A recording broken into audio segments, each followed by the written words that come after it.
Atos capítulo 8, versículo 4, a Bíblia diz: "Mas os que andavam dispersos iam por toda parte anunciando a palavra."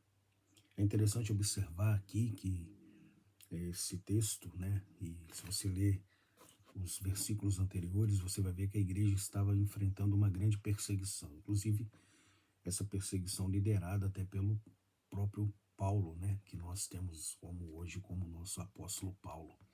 E essa perseguição foi tamanha a ponto deles terem que se dispersar. E é interessante observar nesse texto, primeiro, que os cristãos não foram por toda parte chorando, mendigando, murmurando ou reclamando, mas eles foram anunciando a palavra.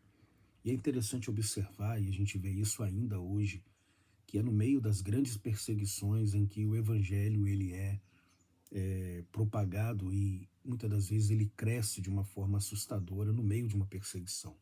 Nós temos exemplo hoje de países que são países perseguidos, onde tem o maior crescimento do evangelho nesses lugares, E é interessante a gente observar isso, porque às vezes num país como o nosso, que temos a liberdade religiosa, o evangelho até cresce, mas não cresce com tanta efetividade como em lugares assim.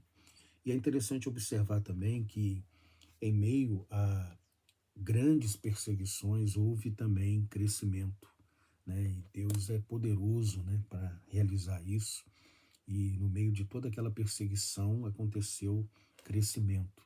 E aí a gente pode extrair o seguinte, que a verdadeira fé transforma medo, receio em ousadia para poder pregar a palavra de Deus. E assim, no meio de uma perseguição, haverá o medo, haverá o receio, e aí posso pregar, posso falar, posso anunciar, mas aí a fé é capaz de transformar esse receio, esse medo, em ousadia, em intrepidez, para que as pessoas recebam de Deus essa coragem para poder continuar anunciando o evangelho. Foi exatamente o que aconteceu aqui.